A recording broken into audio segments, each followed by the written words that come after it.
അയാമോൻ ഇന്ന് രാവിലെ എഴുന്നേറ്റ് എന്നോട് ദേഷ്യം പിടിച്ചിരിക്കും കേട്ടോ. ദേഷ്യത്തിനൊരു കാരണം ഉണ്ടായി. ഇന്നലെ നല്ല പനിയായിട്ട് നമ്മൾ പനി കാണിക്കാൻ വേണ്ടി പോയി കേട്ടോ. അപ്പോൾ അവിടെ നിന്ന് ഒരു ലോലിപോപ്പ് വാങ്ങിച്ചു. അപ്പോൾ പനി ആയതുകൊണ്ട് അന്നേരം തിന്നാൻ കഴിഞ്ഞില്ല കേട്ടോ. അപ്പോൾ രാവിലെ തന്നെ പല്ലൊക്കെ തേക്കുന്നിടക്ക് ചോദിച്ചു എനിക്ക് തരുമെന്ന്. അപ്പോൾ പിണങ്ങിയിരിക്കുക അവിടെ. അപ്പോൾ ഞാൻ പറഞ്ഞു പല്ലൊക്കെ തേച്ച് കഴിഞ്ഞിട്ട് പിന്നെ തരാമെന്ന് പറഞ്ഞു. അപ്പോൾ ആൾക്കത് ഇഷ്ടപ്പെട്ടില്ല, അതാണേ പിണങ്ങിയത്. പിന്നെ അത് ഞാനൊരു സ്ഥലത്ത് മാറ്റി വെച്ചിരുന്നു, അത് രാവിലെ തന്നെ കൊടുക്കേണ്ടി വന്നു കേട്ടോ. അപ്പോൾ അത് കിട്ടിയപ്പോൾ ഭയങ്കര സന്തോഷമായി. അങ്ങനെ ഇരിക്കുന്നുണ്ട് നമ്മുടെ സോഫയിൽ, ഇങ്ങനെ ഇരുന്നിട്ടുണ്ട്. അങ്ങനെ രാവിലെ തന്നെ മുട്ടായും പിടിച്ചുകൊണ്ട് നമ്മുടെ അയാൻകുട്ടാപ്പി സോഫയിൽ ഇരിക്കുകയാണ്. അപ്പോൾ അയാൻകുട്ടാപ്പിക്ക് ഭയങ്കര ഇഷ്ടമുള്ള മുട്ടായി മേഷ്മലായിരുന്നു, അത് അവിടെ കിട്ടിയില്ല കേട്ടോ. എന്നിട്ട് ഇതാണേ വാങ്ങിച്ചു കൊടുത്തത്. അപ്പോൾ മുട്ടായി പരിപാടിയൊക്കെ കഴിഞ്ഞപ്പോൾ ഞാൻ അയാൻകുട്ടാപ്പിക്ക് ദോശയും ചെറുവാരും ഇറങ്ങി കൊണ്ടുവന്നു കേട്ടോ. അപ്പോൾ ആയിക്ക് അത്ര ടേസ്റ്റ് ഇല്ലേ, പനി ആയതുകൊണ്ട് അമ്മ മീൻകറി വേണമെന്ന് പറഞ്ഞിട്ട് തലേന്നത്തെ മീൻകറി എടുത്തു കൊടുത്തു. പക്ഷെ ആൾക്ക് അത്ര ഇഷ്ടപ്പെടുന്നില്ല കേട്ടോ. അമ്മ ഞാൻ പിന്നെ തിന്നോളാം എന്നിട്ട് എന്നെ അങ്ങ് പായിച്ച് നോക്കുക തന്നെ. അവൻ ഇഷ്ടപ്പെടുന്നില്ല. പിന്നെ അതൊക്കെ കഴിഞ്ഞ് നമ്മുടെ അയാൻകുട്ടാപ്പി മരുന്നൊക്കെ കുടിച്ച് കുറച്ച് എനർജിയൊക്കെ ആയി കേട്ടോ. അപ്പോൾ ഇന്നലെ വന്ന് നമ്മുടെ വീട്ടിൽ വന്ന ചാട്ടക്കുതിര ഉണ്ട്, ഉണക്ക് ചാട്ടക്കുതിര. അത് ഇന്നും വീട്ടിൽ തന്നെ ഉണ്ടായിരുന്നു. അപ്പോൾ രാവിലെ തൊട്ട് അതിൻ്റെ കൂടെ കളിയാണെ മാച്ചിലൊക്കെ എടുത്ത് അതിൻ്റെ പിറകെ നടത്തായി നമ്മുടെ നിവാനും അയാനും. അപ്പം നിവാൻ മോൻ അതിനെ തൊടാൻ വേണ്ടിയിട്ട് ഇങ്ങനെ വന്നിരിക്കുകയാണ്. അപ്പോൾ ഇന്നെന്തോ ധൈര്യം കെട്ടിട്ടുണ്ട്. ഇന്നലെ ഒരേ ചാട്ടായിരുന്നു, അതുകൊണ്ട് പിള്ളേർക്ക് ഭയങ്കര പേടിയായിരുന്നു. ഇന്ന് കുറച്ച് സൈലൻ്റ് ആയിരിക്കുന്നുണ്ട്.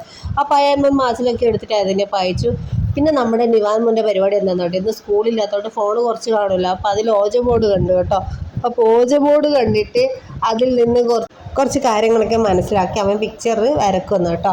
ഞാൻ പറഞ്ഞു പ്രേതം വരട്ടെ മോനെ എന്ന് പറഞ്ഞു. അവനൊരു പേടിയില്ല കേട്ടോ. ഫോൺ നോക്കിയിട്ട് പിക്ചർ വരച്ചു, റൗണ്ടൊക്കെ വരച്ചു. പിന്നെ എസ് ഓർന്ന് എഴുതണം, അമ്മ പോകുമെന്ന് പറയുന്നുണ്ട് കേട്ടോ. ഞാൻ കുറച്ച് വീഡിയോ എടുക്കാമെന്ന് വെച്ചാൽ ഞാൻ ചുറ്റിപ്പറ്റി അവിടെ തന്നെ നിന്നു കേട്ടോ. എന്തായാലും അവൻ്റെ ഒരു ധൈര്യം നോക്കണേ. ഓജ ബോർഡ് എന്നൊക്കെ പറഞ്ഞാൽ പണ്ട് നമുക്കൊക്കെ കേൾക്കുമ്പോൾ പേടി കേട്ടോ. അതൊക്കെ കഴിഞ്ഞ് മേലെ നിന്നിട്ട് നമ്മളെ റൂമിൽ നിന്ന് ബ്ലാങ്കറ്റ് എടുത്ത് വന്ന് താഴെ സോഫയിൽ വിരിച്ചിട്ട് രണ്ടുപേരും അപ്പുറത്തിപ്പുറത്ത് സൈഡിൽ കിടത്താണ് കേട്ടോ.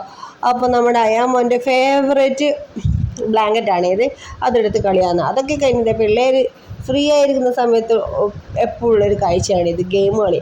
അങ്ങനെ നമ്മുടെ നിവാൻ മോൻ ഗെയിം കളിക്കാൻ തുടങ്ങിയാൽ പിന്നെ ഒന്നും അറിയില്ല കേട്ടോ. അയാൻ മോൻ എന്തോ കാര്യമായിട്ട് ഗെയിമിൻ്റെ നമ്പർ അങ്ങനെ എന്തോ നോക്കിക്കൊണ്ടിരിക്കുകയാണ്. അതൊക്കെ കഴിഞ്ഞ് ഞാൻ ഫോണൊക്കെ അവിടെ വാങ്ങിച്ച് വെച്ചിട്ട് ഞാൻ പറഞ്ഞു കുറച്ച് ഇനി മുറ്റത്തുനിന്ന് കളിക്കുന്നത്.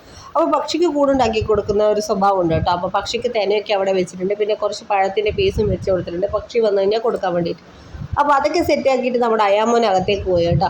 അപ്പോൾ പോകും വഴി ഇന്ന് രാവിലെ എടുത്ത് വെച്ച കുറച്ച് കലാപരിപാടികളാണ്. കുറച്ച് സ്റ്റിക്കർ സ്കൂളിൽ നിന്ന് കിട്ടിയിരുന്നു, അതൊക്കെ നമ്മുടെ ചുമരിലും തൂണിലും ഒക്കെ പേസ്റ്റ് ചെയ്ത് വെച്ചിട്ടുണ്ട് അയാനും നിവാനും കൂടി.